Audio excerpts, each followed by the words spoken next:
Bem-vindos ao Da Capa à Contra Capa. Portugal é um país de pequenas e médias empresas, um tecido económico que sofre restrições no acesso ao financiamento, sobretudo durante períodos de crise. Nesta edição, debatemos um estudo que acaba de ser lançado pela Fundação Francisco Manuel dos Santos sobre o financiamento das pequenas e médias empresas portuguesas, no caso, a crise e a recuperação entre 2008 e 2018. Qual tem sido o papel da banca no financiamento destas empresas, mas, sobretudo, esta é aqui a questão de base, como é que podemos apoiar melhor as PME em Portugal.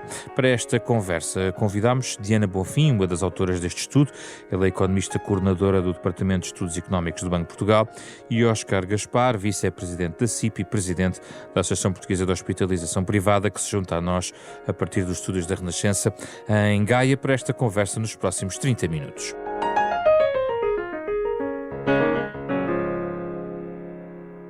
Muito obrigado pela vossa disponibilidade. Vamos então avançar para este estudo. Diana Bonfim, é verdade que é premente estudar o que se passa com as nossas pequenas e médias empresas, que, tal como sublinhei, é o nosso grande tecido, digamos assim. Aqui o estudo, grosso modo, conclui que este apoio é de facto importante durante períodos de crise, mas depois os benefícios acabam a ser menos expressivos durante a recuperação económica. Talvez seja melhor explicar, ou começarmos por explicar a situação de base. Quando a crise atinge as PME, elas têm um alto grau de fragilidade do ponto de vista económico, ou seja, já há problemas de base que a crise vem intensificar. Quando a crise lhes chega, em que ponto é que as PME estão? Pronto, isso é um ponto. Antes de mais, queria agradecer o convite e a oportunidade de falarmos um pouco sobre o estudo que tivemos a oportunidade de desenvolver para a Fundação Francisco Manuel dos Santos.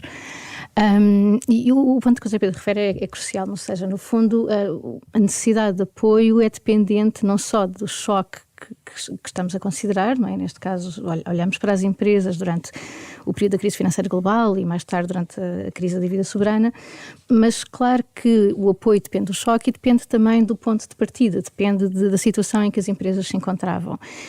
E, de facto, as empresas não chegaram a esta crise da melhor forma, ou seja, o endividamento das empresas portuguesas tinha vindo a crescer de forma muito, muito expressiva na década anterior e as empresas portuguesas estavam entre as mais endividadas da área do euro. Em qualquer tipo de comparação internacional distinguiam-se claramente nessa dimensão. Pronto, e claro que essa dependência de financiamento externo, a dependência de financiamento junto da banca, numa altura em que os bancos estariam eles próprios sob pressão, dificultou muito a vida das empresas, não é? E, portanto, este programa surge precisamente para contornar esse tipo de dificuldades que as empresas, em particular mais endividadas, pudessem enfrentar numa altura de restrições de acesso a crédito. Este programa que estamos aqui a analisar, no fundo, são os impactos destas iniciativas PME Líder e PME Excelência. Já vamos explicar um pouco mais, mas na questão do endividamento, ela subiu, mas foi decrescendo ao longo da última década. Exatamente, ou seja, quando as empresas chegam à crise, portanto em 2008, quando o programa teve início, portanto quando começou a crise, as empresas vinham numa trajetória de acumulação de dívida, não é? Essa dívida cresceu ainda, foi estabilizando e depois da crise ter terminado, o que temos assistido é uma tendência gradual de desalavancagem das empresas, de diminuição de dependência de financiamento.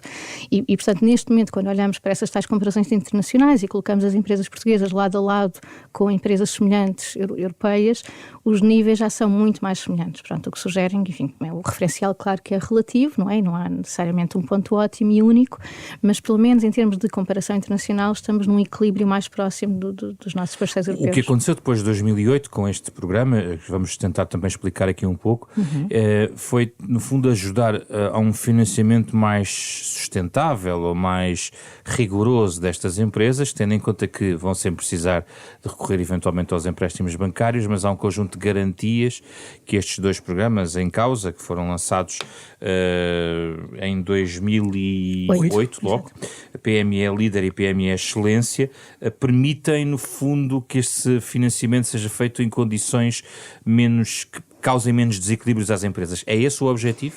Exato, ou seja, este programa, quando foi lançado em 2008, ele no fundo assume um conjunto de características que são muito semelhantes a programas adotados noutros países. Há programas semelhantes em França, em Itália, no Chile, mesmo nos Estados Unidos há programas com características semelhantes. E, portanto, o objetivo deste tipo de programas é, através de uma garantia pública, uma garantia do governo nos empréstimos bancários, fazer com que o acesso destas empresas a financiamento junto aos bancos seja de algum modo facilitado.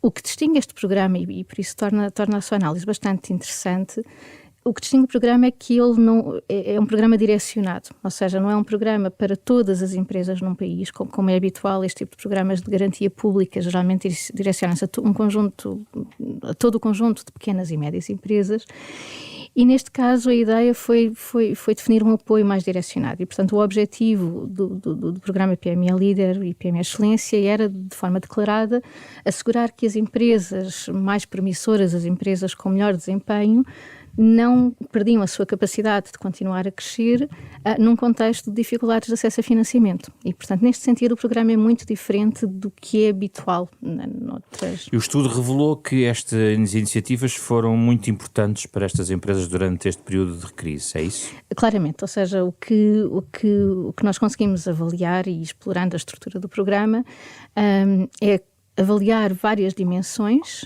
de performance e desempenho das empresas, nomeadamente, em primeiro lugar, a dimensão financeira, ou seja, verificamos que as empresas que puderam participar neste programa conseguiram ter mais financiamento bancário com custos relativamente menores. E, por sua vez, esse investimento foi canalizado para mais investimento, para a retenção de mais emprego, para um crescimento de exportações, e, portanto, houve aqui um conjunto de efeitos positivos concentrados, sobretudo, durante o período da crise financeira e da crise da área do euro. E na recuperação? Aliás, gostava de perceber, entre 2008 e 2018, onde é que começa a recuperação para este efeito? Exato. Pronto, o que nós consideramos é que, enfim, nós tivemos ali duas crises quase sucessivas. Portanto, em 2008, quando faliu o Banco de Investimento Lehman Brothers, tivemos um período de crise relativamente curto, e logo a seguir, em 2010, enfim, começou-se a tensar a crise na área do euro. Em 2011 tivemos o pedido de assistência internacional e veio a Troika, e, portanto, consideramos que todo o período entre 2008 e 2013-14 é um período dominado pela crise, e os anos seguintes, então, são anos de recuperação. E como eu estava a referir, a diferença nos resultados é bastante interessante, ou seja, enquanto que os efeitos do programa foram muito claros e consistentes durante o período de crise, em que o acesso a crédito estaria possivelmente muito mais constrangido, durante o período de recuperação, muitos destes efeitos tornam-se muito menos óbvios, ou seja, eles continuam a estar lá, são menos óbvios. No entanto, o programa tem outra dimensão, e isto também é algo que distingue, que torna este programa bastante único em contexto internacional, que é: o programa não oferece apenas uma garantia pública no acesso a crédito. Portanto, se as empresas não conseguirem pagar os empréstimos, isso significa que o Estado entra e vai assumir parte da perda. Mas, para além disso, o programa tem esta dimensão de certificação, ou seja, todos nós já vimos carrinhas e websites em que está este símbolo PML. Exatamente, exatamente. E esse selo vê-se que é importante, sobretudo durante o período de recuperação. Ou seja, há um contraste bastante interessante. Durante o período de crise, o programa tem um efeito que parece decorrer sobretudo da melhoria do acesso a financiamento, numa altura em que esse financiamento é difícil. Quando, num período de recuperação, o mercado de crédito está a funcionar em condições normais e os bancos estão outra vez a oferecer condições competitivas para estas empresas com uma qualidade elevada, o que se verifica é que a maior parte dos efeitos que se verificam têm a ver com esta dimensão de certificação. E nós também no estudo fizemos um inquérito junto de várias empresas, e isso é referido pelas empresas, ou seja, a possibilidade, por exemplo, de exportar para um novo mercado e, portanto, querer começar a vender os seus produtos ou serviços na Alemanha e chegar lá e dizer: olha, eu tenho este carimbo de qualidade, eu sou uma das melhores PMEs no meu país e, portanto, isto significa que tenho uma situação financeira que me permite desenvolvermos esta relação comercial. E essa dimensão continua a ser importante e, claramente, eventualmente até mais importante durante esse período de recuperação. Este é um ponto importante mais à frente, aliás, porque também é importante mais à frente da nossa conversa olharmos para o momento atual pós-2018, ou seja, que não está no estudo. Oscar Gaspar, perdi aqui um pouco de tempo para, no fundo, contextualizarmos o ouvinte em relação àquilo que estamos aqui a falar, e deixava para si esta pergunta inicial, que é: poderíamos eventualmente ter expectativa de que este tipo de instrumentos poderão chegar a objetivos que não estão nelas, porque o estudo detecta efeitos colaterais da iniciativa PME Líder e PME Excelência, como agora a professora Diana Bonfim sublinhou, ao nível deste selo que permite depois ter outras vantagens, mas, por exemplo, na questão de base, na dependência, na questão do endividamento, poderíamos esperar que estes instrumentos fizessem alguma diferença ao fim de 10 anos de aplicação? Bom, muito obrigado. E começando por onde devo, realçar aqui este debate promovido pela Rádio Renascença e cumprimentar a professora Diana Bonfim e, em nome dela, as autoras do estudo. O estudo, do nosso ponto de vista, é bastante importante e interessante, também uma saudação à Fundação Francisco Manuel dos Santos, que nos continua a brindar com este tipo de iniciativas. Dizer também que a PME Líder ou Excelência foi uma iniciativa relevante e significativa, e a CIP congratula-se com esta medida que, como há pouco foi dito, se iniciou já em 2008. Portanto, já temos aqui um longo historial em que podemos, de alguma forma, também analisar os impactos desta medida.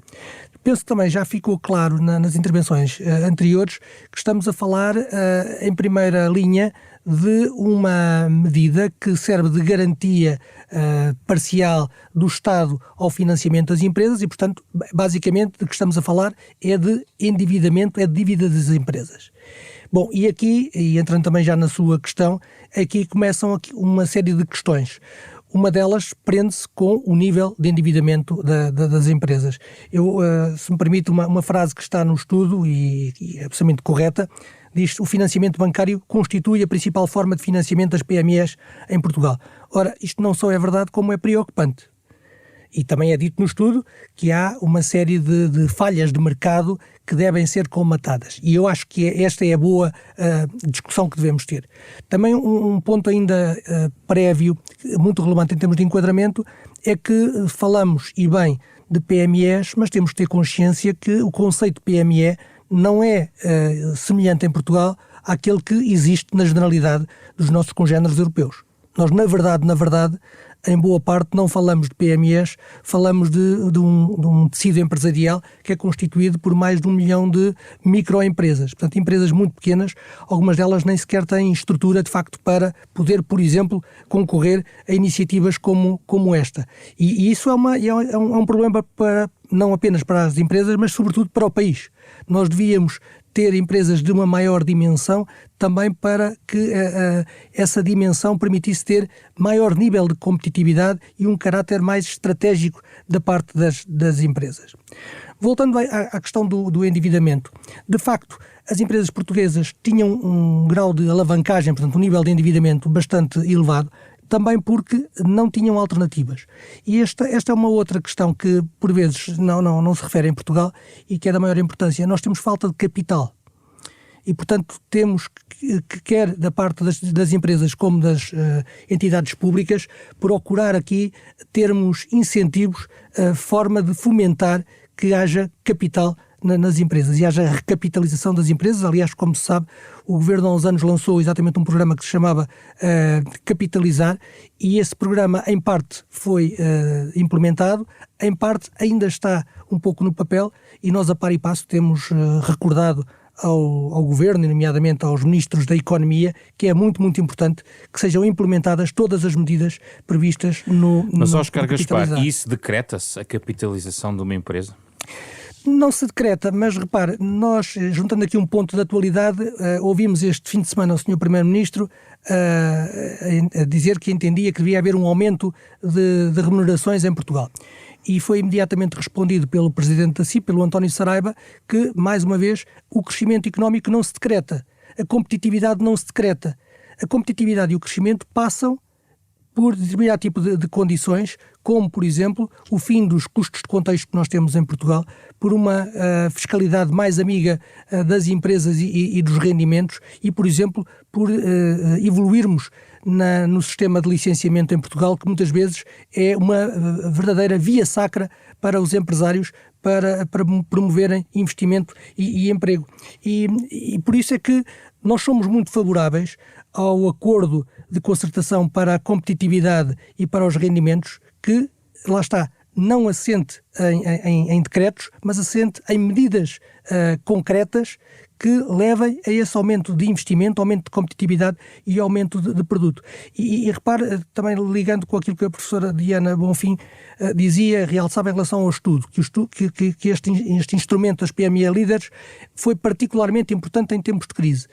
Nós, neste momento, voltámos a ter uma situação de crise. Portanto, tivemos a partir de 2020 uma crise e, repare, hoje confrontamos-nos com taxas de juros como não tínhamos há vários anos. Ou seja, o problema do endividamento tem hoje um impacto económico muitíssimo superior àquele que tinha há 5 ou 7 anos. E isso é, de facto, muito, muito preocupante para as empresas portuguesas. Já lá vamos, mas o endividamento como instrumento não é saudável? É uma determinada proporção? Quando diz que o endividamento é o principal problema, está a falar do excesso de endividamento? Há uma proporção virtuosa na questão do endividamento? As empresas recorrem ao endividamento para poderem investir e poderem eventualmente produzir com base nesse endividamento, pagando e investindo na sua empresa. Sim, é óbvio que o endividamento é um instrumento importante de financiamento das empresas. O problema em Portugal é que é maioritário e excessivamente significativo naquilo que são as fontes de financiamento das empresas. Ou seja, como lhe disse, falta-nos capital, falta-nos um mercado de capitais mais amplo, faltam outro tipo de instrumentos. Permita-me dizer isto em relação a esta crise mais recente da Covid. Repare que Portugal foi dos países que teve menos esforço orçamental no apoio às empresas. Aquilo que nós tivemos foi, em boa parte, algumas suspensões de pagamentos e, por outro lado, também incentivos a que as empresas pudessem endividar-se para fazer face às necessidades. Mas isto não é vida, quer dizer, os empresários não precisam de mais dívida. O que os empresários precisam é de políticas mais estruturadas. E, portanto, quando passamos a um determinado limite, torna as empresas muito dependentes, não só da banca, e o estudo salienta bem essa questão, esta relação por vezes difícil entre a banca e as empresas, mas põe também em causa a saúde financeira das empresas. E é por isso que há pouco dizia efeitos, digamos, colaterais destas medidas como a iniciativa PME Líder. Um dos efeitos essenciais, do meu ponto de vista, é passar-se esta ideia positiva, muito positiva, e que devia servir de exemplo, que é haver uma parceria entre a parte pública e a parte privada em termos do crescimento. As empresas também podem ser excelentes instrumentos de persecução das políticas públicas. Temos lá um exemplo para o ouvinte perceber.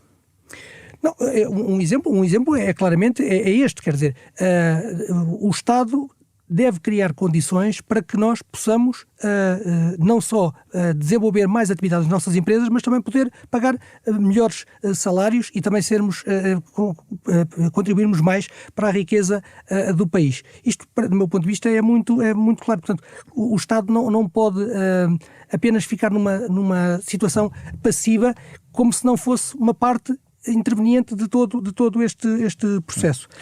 Diana Bonfim, uma das conclusões do estudo fala exatamente das tais falhas de mercado que dificultou o crescimento de pequenas e médias empresas. Aliás, sublinha aquilo que Óscar Gaspar estava aqui a sublinhar, a prevalência das empresas muito pequenas, que têm este tal desafio.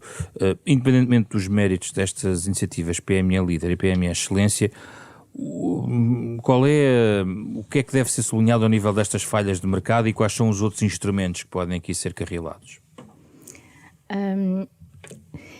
Eu penso que, enfim, nós temos que pensar precisamente em regulação no sentido em que corrige uma falha de mercado, não é? É assim que o economista deve pensar. E, de facto, havia claramente uma falha de mercado em 2008, durante o período de crise, em que o acesso a financiamento se encontrava dificultado e o programa claramente ajudou nessa dimensão. Outra dimensão, por exemplo, a tal certificação, enquanto que uma grande empresa pode ser cotada pela S&P ou pela Moody's e tem essa garantia de qualidade, esse tipo de certificação não está disponível para uma PME e é nesse sentido que um programa como este também pode ter efeitos positivos, porque, enfim, há aqui uma entidade externa e idónea que diz que esta empresa é líder ou esta empresa ainda é melhor e é uma empresa de excelência. Claro que, para além disso, há muito mais a fazer e o Dr. Óscar Gaspar levantou aqui um conjunto de questões que são fundamentais e, portanto, Sendo o financiamento bancário importante e é necessário que exista, o tal nível de endividamento excessivo, eventualmente, que teríamos quando começou a crise financeira de 2008, tinha a ver, possivelmente, com essa falta de capital. Neste ponto, eu acho que consigo ser um pouco mais otimista, ou seja, a desalavancagem que nós assistimos ao longo da última década, num contexto em que os bancos estavam muito mais disponíveis para financiar empresas, num contexto em que os custos de financiamento foram historicamente baixos, como nunca tínhamos visto. Apesar de todos estes incentivos ao financiamento bancário, nós vimos que as empresas desalavancaram. Ou seja, terá existido esse reconhecimento de que uma estrutura de financiamento completamente ancorada no financiamento bancário limita as possibilidades das empresas de tomarem decisões de uma forma autónoma, de conseguirem aproveitar todas as oportunidades de investimento que existem. E, portanto, uma boa parte desta desalavancagem foi feita precisamente através do reforço dos capitais próprios das empresas. Ou seja, algo que se verifica de forma muito consistente e para vários tipos de empresas é que uma boa parte dos resultados, dos lucros obtidos ao longo da última década, em vez de serem extraídos da empresa por via de pagamento de dividendos aos acionistas, que obviamente foram reinvestidos na empresa. E isso era algo que faltava a muitas empresas em Portugal há 15 anos atrás. Ou seja, nós podemos aqui comparar até duas situações, porque volta a haver uma crise. Portanto, à entrada para a crise de 2008 havia um grande endividamento. Houve um desendividamento até 2018 e, no fundo, o que a professora está a dizer é que quando a pandemia nos atinge, a situação de endividamento era muito diferente para melhor face à crise de 2008. Não tem comparação? Não tem claramente comparação e isso ajudará, enfim, isso já não está no âmbito deste estudo, mas ajudará com certeza a explicar porque é que assistimos, tanto em Portugal como em muitos outros países, a um nível incrivelmente baixo de falências de empresas. Ou seja, quando a pandemia começou... Agora durante a pandemia. Exatamente. Né? Portanto, a nossa expectativa aqui em todo o mundo era que a pandemia gerasse um número histórico de falências. E, de facto, uma parte claramente pelo apoio fiscal e de política monetária, macroprudencial, enfim, houve uma ação concertada de política a nível nacional e internacional para sustentar as empresas mais afetadas pelo choque. Mas lá está, voltando à nossa questão inicial, o ponto de partida, a sensibilidade e vulnerabilidade das empresas é também fundamental e a dimensão, a forma como o choque as atinge depende disso. E, portanto, o ponto de partida das empresas, na média, claro que enfim, é importante olhar para toda a distribuição, sim, mas na média a situação era muito mais equilibrada. E existia uma vulnerabilidade, que era, de facto, alguns dos setores mais expostos à crise, eram também alguns dos setores que apresentavam níveis de endividamento mais elevados, no caso português. E isso, obviamente, agravou a exposição de algumas empresas a este choque. E já agora, estando fora do âmbito deste estudo, se neste estudo se avaliou o impacto durante a crise de um programa como PME Líder, PME Excelência, na crise de pandemia houve um conjunto de instrumentos de política pública, de tentativa de apoiar as empresas, enfim, alguns mais mediatizados que outros, não sabendo nós em que ponto é que estamos, aparentemente em alguma recuperação em alguns pontos, os dados supostamente devem confirmar isso, mas do ponto de vista dessa armadura que a política pública trouxe às PME, como é que podemos comparar as duas crises? São muito diferentes? As crises são muito diferentes, de facto, não é? Porque uma boa parte dos desafios que as empresas em Portugal e no resto do mundo enfrentaram há 10, 15 anos tinha a ver com dificuldades no acesso a financiamento, enfim, também com alguma quebra de procura, e, por exemplo, em Portugal houve claramente quebras de procura e isso fez com que muitas empresas passassem a exportar, e também já houve um estudo promovido pela Fundação Francisco Manuel dos Santos analisando esse ângulo. Mas desta vez o choque foi integralmente dominado pela quebra de procura, não é? Pronto, e quando todos ficámos em casa, houve uma queda bruta de procura. Dito isto, essa queda parece estar controlada, mas neste momento temos problemas também de oferta e com as cadeias de valor e a situação na China a condicionarem também aspectos importantes na oferta que, mais uma vez, dificultam a atividade de algumas empresas, sobretudo as empresas mais integradas em cadeias internacionais. Mas são, de facto, choques muito diferentes e, sendo choques muito diferentes, as respostas de política têm também de ser naturalmente diferentes. Em termos de avaliação, temos seguramente muito material para avaliar tudo o que foi feito. Temos sempre a dificuldade que, tendo feito tanta coisa ao mesmo tempo, é muito mais difícil ter uma avaliação, enfim, executada com rigor, que nos permita ter algumas certezas sobre... Defende a seletividade dos apoios para as empresas? empresas? De que forma é que as podemos selecionar? Eu penso que este programa, voltando ao programa PME Líder Excelência, é uma oportunidade para refletirmos a sério sobre essa questão, sobretudo na medida em que é um programa tão único. Enfim, nós temos apresentado este estudo em conferências internacionais, junto de vários públicos, e de facto ninguém tem conhecimento de um programa do género, em que há uma autoridade pública que define um conjunto de critérios, neste caso o IAPMEI, todos os anos define um conjunto de critérios de elegibilidade, e diz, ok, as empresas que cumpram estes rácios financeiros são as empresas que merecem ter este tipo de apoio. Isso é bastante único. Permite um equilíbrio, ou seja, por um lado pode em si mesmo gerar uma distorção, não é? Ou seja, há um conjunto de critérios que são anunciados e isso implica que algumas empresas são elegíveis e outras empresas não são elegíveis e, portanto, há aqui uma escolha que pode ou não gerar distorções. Por outro lado, em uma lógica de custos-benefícios e, enfim, voltando, isto não deixa de ser uma medida de política fiscal, ou seja, se estas empresas não conseguirem pagar os empréstimos, a ativação da garantia pública é um custo para o Estado. E, portanto, o facto de o programa ser selecionado permite mitigar os custos nessa dimensão, ou seja, se o programa tivesse abrangido todas as empresas e enfim, as linhas de garantia pública na Covid aí foram muito mais abrangentes e tinham mesmo que ser, exato, porque de facto o choque foi muito mais abrangente, não é?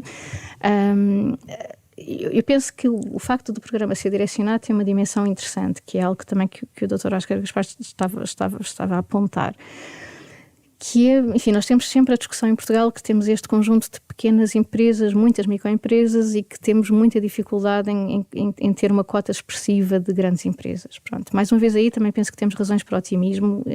Quando olhamos para a composição das empresas ao longo da última década, houve também um ganho de peso destas empresas de maior dimensão.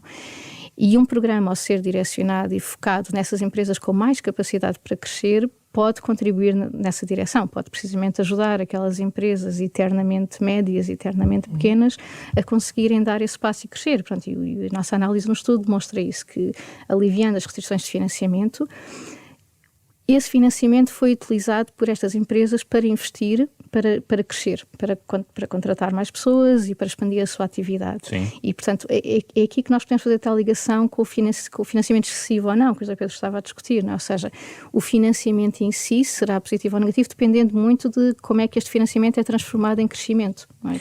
Oscar Gaspar, esta argumentação que estamos a ouvir da professora Diana Bonfim vai em linha com uma pergunta que está, a última pergunta, aliás, que está no resumo do estudo, como desafio, digamos assim, que fica para mais trabalho de investigação, e eu gostava de lhe colocar a pergunta diretamente a si. Como é que se pode assegurar que programas direcionados a pequenas e médias empresas não têm, segundo os autores, o efeito perverso de as desincentivar a tornarem-se grandes empresas? Permita-me só voltar aqui um ponto atrás, ainda em relação à crise anterior, digamos, porque quer eu como a professora Diana Bonfim já falámos várias vezes em desalavancagem. Eu devo dizer isto, nós estamos a utilizar um eufemismo, quer dizer, os empresários sabem que em 2011, 2012, 2013, desalavancagem quis dizer falências, quis dizer encerramento de empresas. E, portanto, é verdade que houve uma parte de desalavancagem que foi saudável e, portanto, que permitiu haver o fortalecimento dos capitais próprios das empresas, mas aqueles anos da Troika significaram desemprego e falências muito além daquilo que algum dia esteve pensado e previsto. Bom, em relação à sua pergunta, eu também concordo que deve haver seletividade nas políticas de apoio às empresas, sendo certo que não deve haver uma definição, digamos, política das empresas a apoiar ou não apoiar. Deve haver critérios objetivos, como acontece neste caso concreto da iniciativa PME Líder e Excelência, em que se possam aplicar à generalidade das empresas. E eu, sinceramente, penso que neste momento é mais importante, mais significativo nós pensarmos que tipo de políticas públicas é que devemos ter para pôr Portugal a crescer, para voltarmos a convergir de forma substancial com os nossos parceiros, do que tentar aqui esmiuçar demasiado outras consequências dos apoios que são... Mas se não queremos alavancar em endividamento bancário, se não há capital, onde é que as empresas vão buscar o dinheiro? Não, Repare, uma coisa que eu também devo dizer, há pouco referida do apoio português face aos nossos congéneres europeus em termos orçamentais na Covid-19, e deixe-me dizer isto de outra maneira.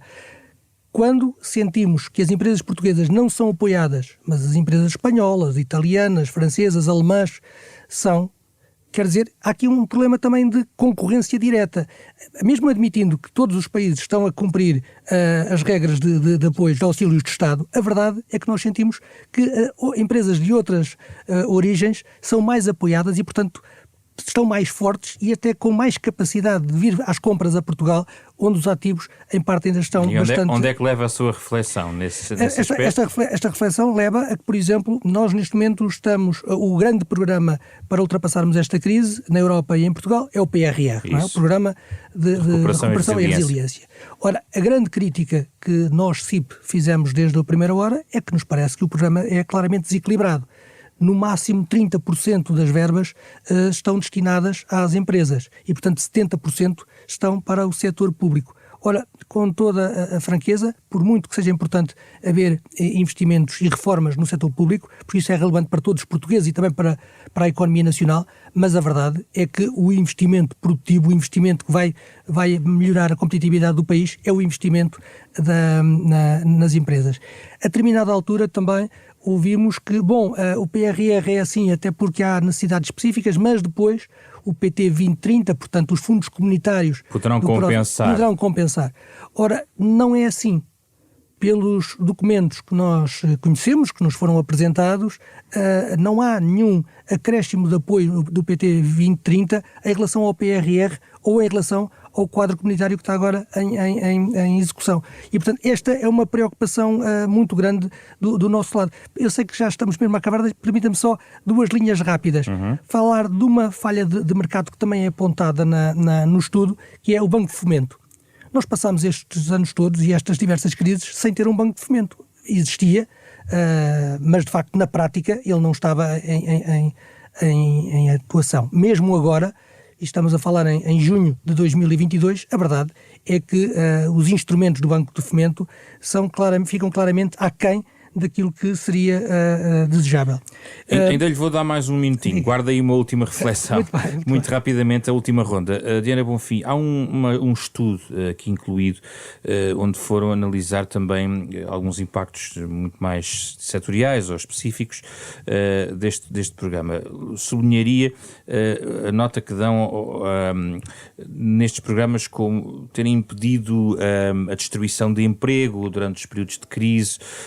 Inclusivamente há aqui algumas referências também à questão dos salários. Eu gostava de ouvir em relação à questão do emprego e à questão dos salários. São 2 temas que estão na atualidade e era importante também perceber a experiência que a crise levou a estas PME e também a recuperação económica. Oscar Gaspar sublinhava que a desalavancagem também foi composta de falências, ou seja, empregos que se perderam, mas outros foram criados. Entre o deve e o haver nesta balança, o que é que podemos dizer sobre a situação das PMEs destes pontos de vista?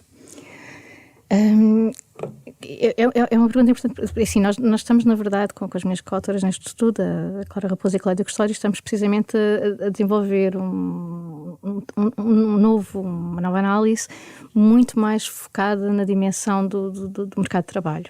Ou seja, no fundo o que estamos a explorar é dados granulares de trabalhadores para perceber como é que foram feitos estes ajustamentos. Ou seja, o que nós vemos é que durante a crise o programa permitiu uma criação líquida de emprego face às empresas que não eram elegíveis, ou seja, como em nível médio nessa altura o desemprego, como já foi discutido, o desemprego nessa altura estava a aumentar, o que significa que em termos de líquido estas empresas terão destruído menos postos de trabalho do que as restantes. O que nós estamos a avaliar neste estudo é, tendo dados sobre os trabalhadores propriamente ditos, conseguimos perceber quem é que entrou e saiu das empresas. E o resultado principal que temos até ao momento é bastante interessante, na medida em que nós vemos que, o programa, este tipo de apoios, permitiu que se criassem novos postos de trabalho, que entrassem novas pessoas nas empresas, mas, na verdade, até se verifica que também saíram mais pessoas destas empresas. Ou seja, em termos líquidos, o efeito foi positivo, mas também houve mais saídas. Portanto, a forma como conseguimos interpretar estes resultados é considerando que num contexto em que é complexo destruir um posto de trabalho em Portugal, sendo um mercado de trabalho que se distingue pela sua rigidez, quando as empresas conseguem ter um alívio das suas restrições de financiamento, conseguem, no fundo, fazer uma reotimização da sua força de trabalho. Pronto, e provavelmente não apenas contratar mais, mas eventualmente também reajustar a sua força de trabalho para uma conjugação entre trabalhadores e empresa que tenha um valor maior. Em termos de salários, não o programa, enfim, tem algum efeito positivo, mas não dramaticamente positivo. Não é muito significativo. Não, dramaticamente positivo, sim, exatamente. Óscar Gaspar, neste cenário que estamos aqui a descrever das PME, num contexto atual em que tivemos um crescimento relevante da riqueza produzida em Portugal, sabemos que haverá uma desaceleração, pelo menos previsível, e o PRR de facto ainda não entrou na economia portuguesa na realidade. É possível realmente mexer em relação, do ponto de vista dos salários, mesmo neste cenário de pequenas e médias empresas, onde predominam também salários próximos do salário mínimo ou até no salário médio, em alguma perspectiva? Bom, eu repito aquilo que disse há pouco. Para a CIP é da máxima importância que possamos ter um acordo a médio e longo prazo de competitividade e de rendimentos. E, portanto, estas duas componentes andarão a par e passo. Obviamente que as empresas portuguesas também pretendem aumentar as remunerações dos seus colaboradores. Se mais não fosse, porque se não acompanharem, a verdade é que nós neste momento temos uma grande escassez de recursos humanos no país e também no dia-a-dia sentimos que os trabalhadores vão procurar outros destinos onde têm remunerações mais elevadas. E, portanto, é muito importante que nós possamos, de facto, evoluir em termos de competitividade. Uma nota ainda em relação à questão das falências e daquilo que aconteceu no passado e que de alguma forma tem repercussão na atualidade. Dou-lhe um exemplo concreto. As empresas de construção e obras públicas foram diabolizadas durante muitos anos. Dizia-se que estavam imunes à concorrência internacional, portanto que eram pouco produtivas e, portanto, o que aconteceu é que nós perdemos uma capacidade enorme. Hoje em dia, quando precisamos de pôr o PRR em marcha, quando as câmaras municipais precisam de evoluir também nas infraestruturas, quando nós temos necessidade de criar mais habitação em Portugal, nós temos uma dificuldade enorme porque as empresas que tínhamos há 10 anos atrás, hoje em dia, de facto, não temos. E, portanto, dito isto, permita-me realçar que, na nossa perspectiva, era muito importante que, em termos de políticas públicas, houvesse o lançamento de instrumentos de capitalização das empresas. Era muito importante que houvesse instrumentos como, por exemplo, a conversão de garantias de Estado em incentivos a fundo perdido, desde que, obviamente, as empresas garantissem os objetivos em termos, por exemplo, de volume de exportações ou manutenção de postos de trabalho. Era importante, dizemos-lo, nesta legislatura, haver um reforço dos incentivos fiscais à capitalização das empresas e dinamizar o mercado de transação e de projetos de agregação de empresas. E deixe-me dizer-lhe também, juntando estas componentes todas, também aqui há alguma falha de mercado, entendemos que era muito importante que a Caixa Geral de Depósitos tivesse uma nova carta de missão com objetivos bem definidos, em que também ficasse claro que o apoio à atividade económica e, em especial, às PMEs, fosse uma parte importante dessa carta de missão. Como um banco de fomento? A Caixa é um banco comercial, é um banco que está no mercado, mas a verdade é que é um banco com capitais 100% públicos, portanto não pode ser exatamente um banco igual aos outros. Como sabemos, o Banco de Fomento não tem vocação para ser um banco retalhista, portanto para ter operações diretas com as empresas, mas pode, de facto, através da Caixa Geral de Depósitos, ter aqui uma componente importante de ajustar os instrumentos que temos àquilo que são as necessidades das empresas concretas que também temos em Portugal.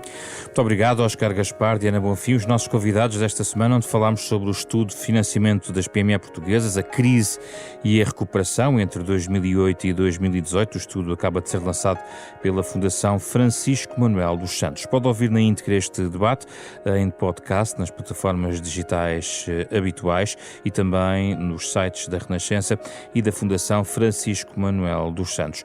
É um programa com o genérico original de Mário Lajinha, esta semana com Carlos Vermelho, André Peralta, Ana Marta Domingos e José Pedro Frazão. Na próxima semana voltamos para mais um tema, para mais uma conversa neste Da Capa à Contracapa.